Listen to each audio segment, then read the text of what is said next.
Cheer, cheer. Look in the king. Yay, right now.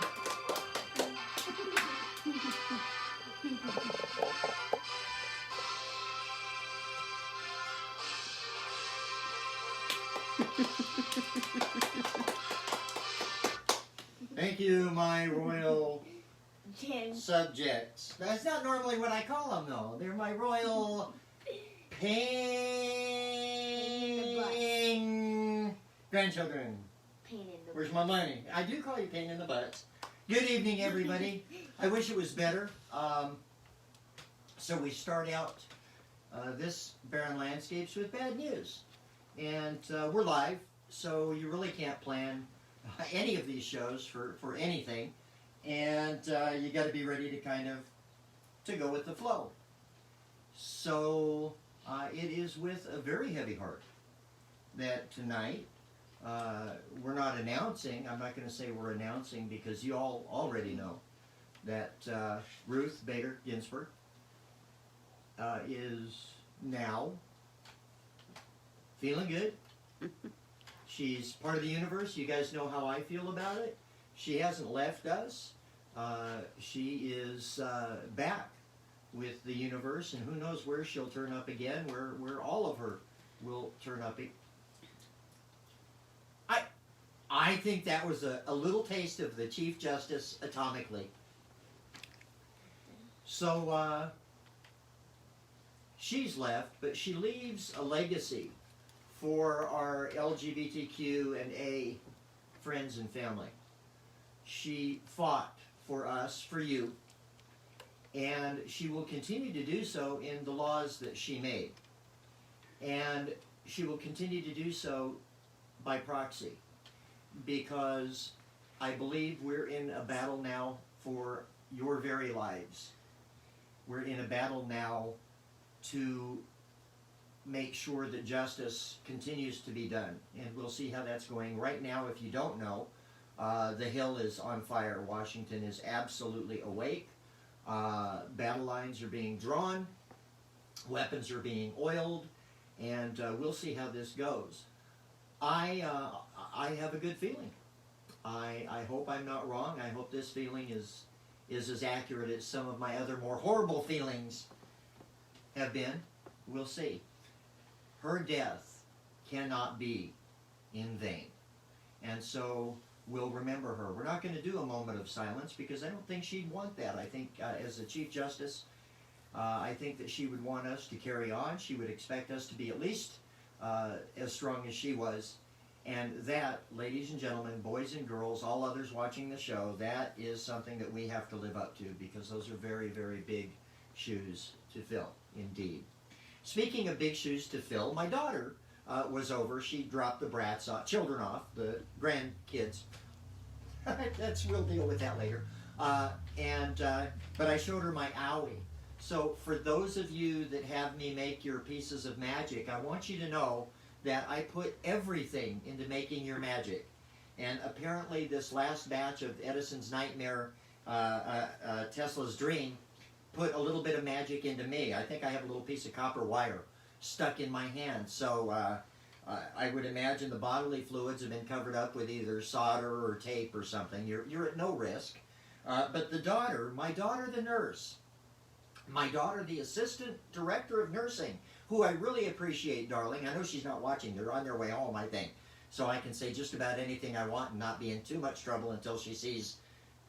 until she talks to one of you little rat finks. Anyway, the nurse went to the store to get something to help pull this whatever is in my hand out. And what she grabbed is this very medical salve called Prid. It is a homeopathic drawing salve. Witchcraft, I tell you, witchcraft. Now, believe it or not, in our family, I know this is going to come as a surprise to you guys, but in our family, witchcraft is no big surprise. In fact, my guess is as she's handing it to me, she says, "It works, Dad." My guess is it does work, and so I'm going to go ahead and try this, not during the show, but after the show. Next week, I'll let you know how it worked out. Prid, drawing salve. So we'll see how that goes. I know normally I don't bring my coffee up with me to the show, But tonight, there is an issue going on, and that issue, there are 3 issues going on, and they're sitting over at my dining room table, those issues. And one of the issues said to me that if I left that over there, they would drink it. And I said, that's fine, don't threaten me. I'm going to bring it on camera. So my coffee is on the show with us tonight. And then the one of them said, like, I'm a magician, Greta. You can't keep that coffee from me. And so that's when I knew I really had to bring it up on the stage with me. I can't leave it over there because I'm pretty sure that she would go ahead and drink that. So I...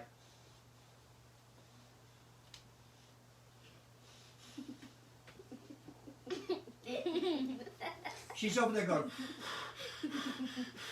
like through a straw. Like she's drinking through a straw. That...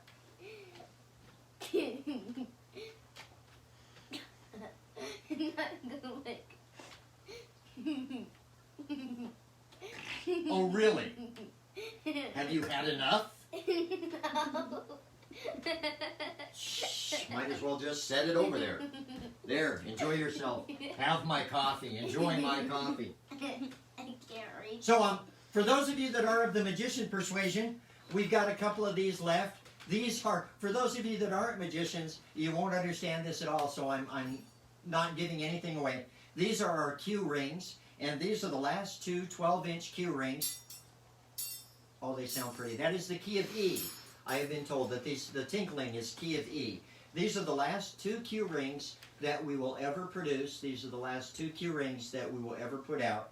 And once they're gone, the only Q rings left, at least in this household, are mine. And I use 3 of them in the routine that I do called Linking Things. And I use 3 of them because I hand them out to 3 different people in the audience so that they can hang on to them while I'm getting ready to do my ring routine. Also, for the magicians in the audience, or maybe not even just the magicians. I know we've got some trainers that tune in. We've got some salespeople that tune in. We've got some people that work with kids that tune in, and something that might be of interest to you. If you watched a few weeks back, you saw me do a pretty cute little piece with this white zipper. Or I may have used a beige one. We had white and beige. Well, over the last couple of weeks, Athena has come up with an absolutely amazing find. And that amazing find, this one is green, lime green. The amazing find is neon colored zippers. So we've got pink, lime green, bright orange, yellow, all different kinds, all different colors of neon zippers. And they do the same thing that the white one does. If you want to see what the zipper thing I'm talking about is and does, head on over to our YouTube account. And at YouTube, you will find the zipper routine. Tonight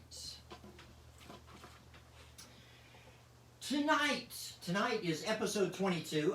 I'm reading from this instead of from the prompter, and you're going to see why. Tonight is episode 22, and that's the uninvited guest. It's September 18th, and for those of you that follow along, for those of you that don't care to keep track anymore, for yourselves knowing that each and every week I will keep track for you, it is Friday. It is Friday, and tonight I wanted to talk about a couple of things because of the way that our global society is behaving, to see how people are moving. I don't know if you guys caught the video of the murmuration. I put up a couple of really cool videos. The murmuration, and I love murmurations. I have almost crashed the car so many times because I cannot look away. Murmurations are hypnotic. And that's when mostly starlings are the ones that do it. And the starlings get together and they make these amazing designs in the sky. Falling apart, coming together, moving apart, waves and spirals and beautiful shapes. And so I wanted to show you that. And I wanted to show you the video about the rubber hand. I don't know if you watched that, but the rubber hand that they stroke and then bam, gets hit with a mallet. And even though it's just a rubber hand and the person knows it's a rubber hand, they honestly feel the pain of the mallet hitting that rubber hand because they believe that that hand is attached to them. So tonight, I wanted to talk about 2 things. First of all, Pareidolia. Pareidolia is this really amazing psychological event that happens in our mind, and we are taught from an early age to recognize faces. It's the first thing we recognize is a face, that face of a parent, that face of a relative, that face of a sibling. And so we learn to recognize faces and smiling faces and emotions on faces. And the rest of our life, that's how we recognize people, by face. Most of us remember people by their face. And you've heard it. There's a saying, well, I never forget a face. And that's a fact. You never forget a face. Or, I don't remember your name, but I remember your face. So pareidolia is the psychological effect where we see faces in things where no faces are. So we see things in clouds, faces in clouds. And pareidolia is even stretched out more. We can look at a cloud and we can see a unicorn, or we can see the devil. We can see other things, birds forming in clouds. We know that those items aren't there. We know that nobody's drawing them for us. But our mind says, oh, look, a bird. Oh, look, a face. Oh, look, Pegasus. And so we see it. What makes it really interesting is when we point this out to someone that is with us, or someone that we're showing a picture to, and we say, well, do you see the face there? They may not see the same face that we do, but if you say, do you see a face there? They will see a face there. Pareidolia. People see patterns, faces, clouds. People are so quick to assign labels based on things we think we recognize, behavior we think we recognize, activity we think we recognize. I've been looking at an organization called Q, and don't tell me it's not an organization. I understand that. However, they are getting organized, and Q, we've talked about this on the show, Q is one of the wildest things because Q is a conspiracy theory that turned into a conspiracy that has now turned into an organizing group all around the world. So kind of interesting. Watch for patterns, but be careful that you don't jump to conclusions before you research what that pattern may be. Uncanny Valley is the second thing that I want to talk about. And the Uncanny Valley is that id that we've got that appreciates things like us, human appearing things. I'm going to go even further to say we have Uncanny Valley with, I believe, pets. And I've come to believe that the Uncanny Valley is really part of our fight or flight mechanism, a deep mechanism that tells us when we need to freeze, when we need to run, or when we need to confront and fight. And I think the Uncanny Valley is part of that mechanism, a new part, because it's been coined in 1970. The phrase was coined, and it was coined specifically about robots. About robots, because robots, when they started out, they were kind of cute. They had little tin cans for eyes. Everybody knows Johnny Five, alive! We've seen some really adorable robots come out of cartoons. We've seen some really adorable robots come out of movies. Remember Robbie the Robot? And no matter how horrible they made them in sci-fi, we always went, oh, that's an evil robot or that's a good robot. But they didn't make us uncomfortable. And the strangest thing started happening right around 1970. A physicist realized that we were reacting differently to robots. And the more human a robot looked, the more uncomfortable we became with them. Until now, we've reached the point, I showed you a picture of 70 faces, and the reactions were interesting. One of you said, but I get the feeling that a couple of them are not robots. I'll tell you right now, every face on that poster was indeed a robot. Every face there. There were some theatrical robots, there were some sociological robots, there were some experimental robots, but every face on that poster was in fact a robot. So if you looked at one and you thought it was human, I was interested in what did that make you feel, because none of them were real. So the more real a robot becomes, the more affronted by its humanness we become, and that's where the Uncanny Valley comes in. That's that part of our psyche that finds that robot so uncomfortable to look at because it's as if we're being mirrored, mocked. I think the Uncanny Valley comes into play when somebody is mocking us. And so that's the Uncanny Valley. We get uncomfortable when life is imitated too well.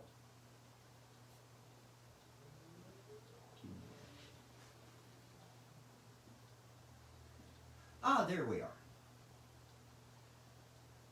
Did you guys see that happen? So,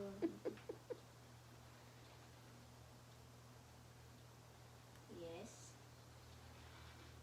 Yes. So what is she? Is she a princess? Or is she an old crone? Or is she both? I see a face with a crown on her head and a beard, fluffy beard. Well, that's the old crone is there, and there's the princess there. Old crone. Some of the kids here have their mouths open. Princess, old crone. Princess, old crone. Things are not always what they appear to be, and this is neither a princess nor an old crone. It's not drawn as you would draw a princess. It's not drawn as you would draw an old crone. But it is drawn in such a way that depending on your point of view, that is exactly what you will see. And what we saw was, of course, you know me, I'm watching these documentaries all the time. And what we saw going on, congratulations, Q, you almost started a heck of a fire. I think it's mostly out now. Cuties, a movie, a French film, actually, a foreign film. It won a couple of awards in the Sundance Festival, and it won Best Film, and it won Best Director, I think it was. It's not remarkable. If you watch it, I don't think little kids should watch it. It's rated for American rating system. It's TVMA, mature audiences. Older kids, tweens, you might want to watch it with your tweens. Tori could probably watch it with her mom. I think Victoria could watch it with mom. There will be a lot of questions that your tween will have. Some of the things that I thought as we watched Cuties is I thought, well, it is cute. It's very tween. It's very much the in-between growing up age. You're not a teenager, but you're not a little kid anymore. And that's you, Tori. You're 11. That 11 and 12 are the tweens. You're in between being a little kid and coming into your own. And so the interesting thing was the Senegalese culture that we saw. The Senegalese, how they handle coming of age for a young girl, how they handle family for a young girl, how they live. And I've got some Senegalese friends. Actually, a prince and princess are friends of mine. And I think what Cuties really showed us was out on the internet, Cuties was, oh my goodness, it's grooming children for pedophiles. It's all about pedophiles. I talked to one person online, and I said, have you watched it? And he said, I know, and I won't watch it either. My mind is made up. Well, of course it is. Your mind is made up. You've got that pre-programmed pattern in your brain, and you've been told that it's about pedophilia. You've looked at the movie posters and decided absolutely that's pedophilia. And of course you won't watch the film because you just know it's pedophilia and you're not going to watch it. Watch it. There's no sex. Watch it. There's no pedophilia. There's no sense of sexuality or the girls being used for sex. It's girls being girls. They do some horrible things. I will not lead you down a rosy path. And if those girls were in this house, your mother would have absolutely been in trouble. She'd have been grounded for the rest of her life. You guys wouldn't even exist because she'd have just been grounded and there would have been no grandchildren for us. I think we're programmed to see patterns, and I think we see patterns in Cuties, and I think we see patterns in the posters that were used for Cuties, and I think what we need to do is make up our own minds before we pass that meme around or before we jump on the bandstand of yes, it's pedophilia. I think you really need to watch the film. You may say it's great. The friends that I've had that have seen it agree with me. It's not great, but it does have some very unique cinematic volume to it. They use some cinematic tricks in it that I'm sure won them those awards. I think the herd mentality that we're seeing is a combination. Pareidolia. I think the discomfort is part of that uncanny valley. We don't like seeing that behavior. And I'll tell you why I don't like seeing that behavior. I look at the uncanny herd behavior that's happening, and I have to examine myself and make sure that I am not following the herd. I want to make sure that I'm not falling subject to my id. And so you do the same. I said last show, you be you. Don't let anybody give you your opinion. You make your own opinion, and you do that by watching the movies, by watching the films, by investigating, by researching. I have a blast doing it, and I sure hope you will too. And with that, I want to show you something. Seeing things that aren't there. I have a 50-cent piece, and I'm going to put that 50-cent piece. Can you see that, babe? Yes. I'm going to put that 50-cent piece right here in that glass. Now, you may be thinking that you're seeing more than a 50-cent piece there. You see two coins there? Does one look like kind of copper color? Does it? You may even think that it looks like a 50 centavo piece, a Mexican coin, you might think. And the other one you might think looks like a 50-cent piece. But I'm telling you, you're not seeing two coins. Not happening. And I'm going to prove this without touching them. Them. But I saw a copper Tori, one. could you come here for a sec? She didn't know I was going to call her on. Could you hold your hand up? You saw how many coins? Two. 2 coins. The beginning. In the beginning? Yeah. Well, check it out. Where'd the other one go? There was never, he says, where did the other one go? There was never another one to go anywhere. Thank you, my dear. I'll keep that 50 cents. No. Now, first she gets my coffee, and then she goes after my money. We have a special guest this evening.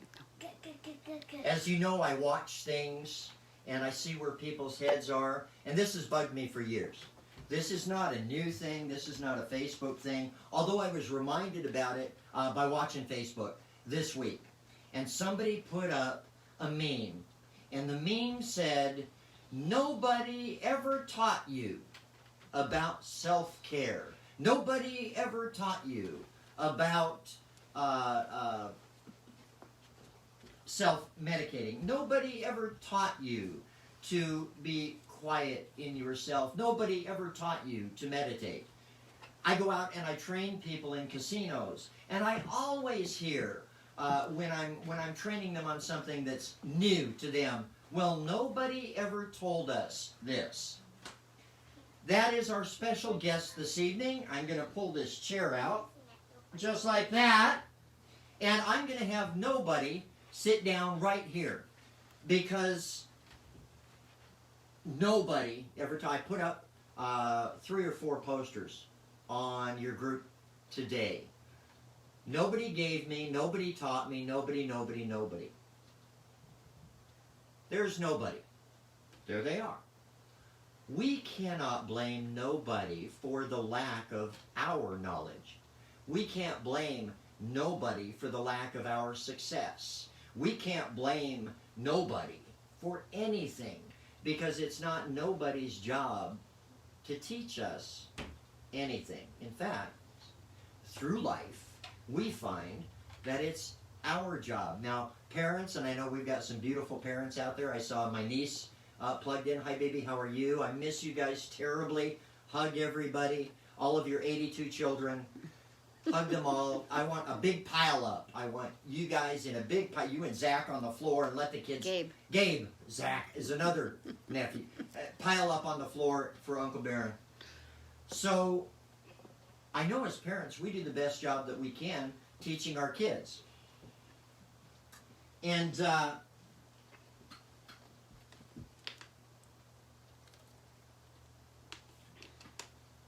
nobody filled it. I'm needing some water, and nobody get it. Nobody filled it.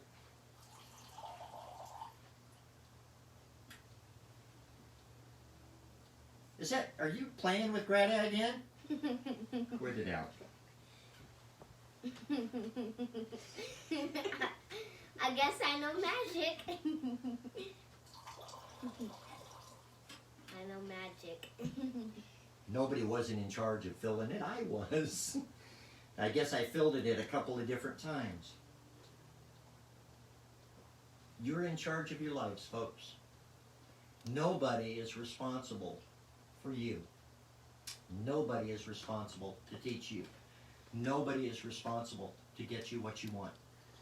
I'm going to make a suggestion, because there are a lot of new folks that watch this, and I know you'll catch it during the week and you'll catch it on YouTube. Go back to episode 1 and watch episode 1. It's called Jump. And I want you to go back. I want you to watch episode 1. I want you to practice jumping. And I want you to write yourself a check. And that'll make sense to you when you go watch that episode. Excuse me, but it's a wet cough.